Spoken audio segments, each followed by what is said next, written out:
Ada satu rasa yang nggak pernah bisa bohong. Rasa itu muncul ketika malam sudah larut, tubuh rebah di kasur setelah seharian kerja, tapi pikiran nggak bisa berhenti berisik. Udah puluhan tahun kerja, tapi kenapa hidup masih begini-begini aja?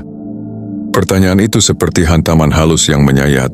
Kita nggak lagi bicara soal lelah fisik, tapi soal batin yang pelan-pelan haus arti.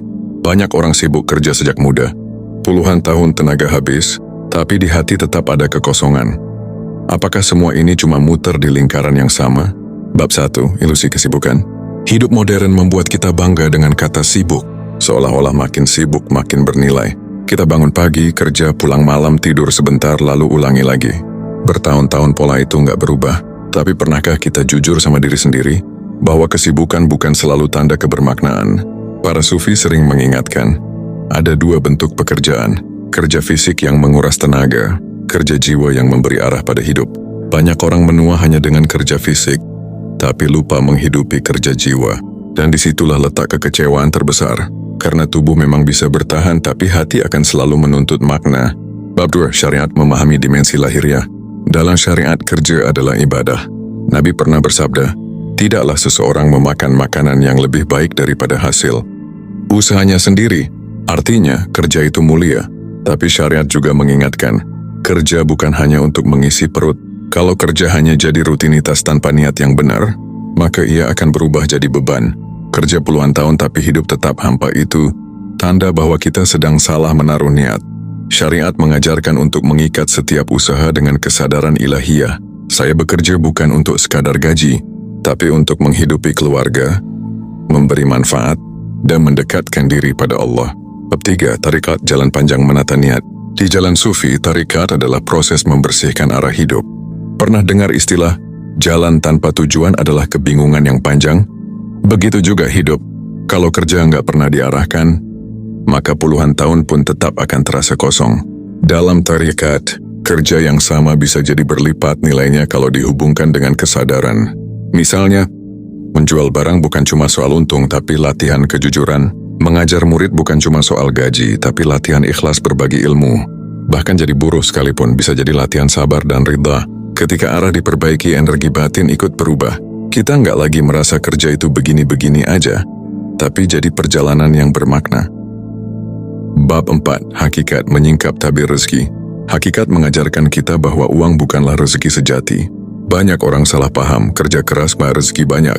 Padahal, rezeki bukan soal angka di rekening, tapi soal rasa cukup di hati. Orang bisa gajinya besar, tapi tetap merasa miskin. Sebaliknya, ada orang sederhana yang setiap hari penuh syukur. Kenapa? Karena rezeki sejati itu adalah rasa tenang, bukan tumpukan harta. Puluhan tahun kerja tanpa kedamaian. Itulah tanda kita belum menyentuh hakikat. Bab 5, ma'rifat menyadari siapa pemilik hidup.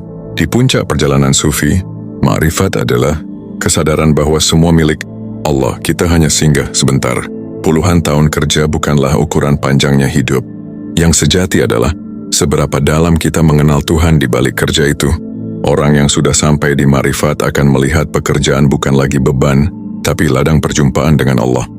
Setiap keringat adalah doa, setiap kelelahan adalah jalan pulang. Bab 6, mengapa kita merasa hidup stagnan? Kalau setelah puluhan tahun kerja kita masih merasa hidup begini-begini aja, ada beberapa sebab. Kerja tanpa arah spiritual, rutinitas kosong tanpa niat ilahiyah, kerja tanpa makna, tidak dikaitkan dengan nilai memberi, hanya untuk bertahan hidup. Kerja tanpa jiwa, tubuh sibuk hati kosong, kerja tanpa cinta. Apa yang dikerjakan bukan passion, tapi keterpaksaan. Sufi mengingatkan, kelelahan lahiriah bisa sembuh dengan tidur, tapi kelelahan batin hanya bisa sembuh dengan kembali kepada Allah. Bab 7, jalan keluar dari rutinitas menuju kesadaran. Kalau begitu, bagaimana caranya supaya kerja puluhan tahun nggak sia-sia? Perbaiki niat, ubah kerja dari sekadar cari gaji jadi jalan ibadah. Latih kesadaran, hadir penuh dalam pekerjaan, jangan autopilot. Syukur yang ada, syukur membuka pintu rezeki yang sejati. Cari makna memberi, jangan cuma hitung berapa yang masuk, tapi tanyakan juga, berapa yang keluar untuk orang lain. Bangun kedekatan dengan Allah, jadikan kerja sebagai zikir berjalan. Bab 8, filosofi sufi, hidup bukan balapan tapi perjalanan. Ada kata-kata Jalaluddin Rumi yang indah, Jangan biarkan hidupmu hanya jadi perjalanan dari kantor ke rumah, dari rumah ke kantor. Bukalah hatimu karena pekerjaan sejati adalah menemukan dirimu sendiri. Puluhan tahun kerja akan tetap terasa sia-sia kalau kita belum menemukan siapa diri kita. Karena sesungguhnya, tujuan akhir bukanlah jabatan, harta, atau pensiun, tapi pulang kepada Tuhan dengan hati yang tenang. Saudaraku, kalau hari ini kamu merasa sudah kerja puluhan tahun tapi hidup masih begini, jangan buru-buru putus asa. Mungkin Allah sedang mengundangmu untuk naik kelas. Bukan dalam bentuk jabatan, tapi dalam bentuk kesadaran. Kerja adalah ladang ibadah, tapi kalau kamu biarkan ia jadi rutinitas kosong, ia akan mengeringkan jiwamu. Hidup ini terlalu singkat untuk hanya dihabiskan di kantor tanpa pernah mengenal makna. Mulailah sekarang, tarik nafas dalam-dalam. Sadari bahwa setiap tarikan nafas pun adalah rezeki. Bukan gaji, bukan bonus, bukan harta, tapi kesempatan untuk mengenal Allah lebih dekat. Dari channel Nafas Baru, aku hanya ingin berbisik. Hidupmu lebih luas daripada pekerjaanmu. Jangan ukur dirimu dengan gaji, ukur dirimu dengan kedalaman hatimu. Dan sekarang aku ingin tanya sama kamu.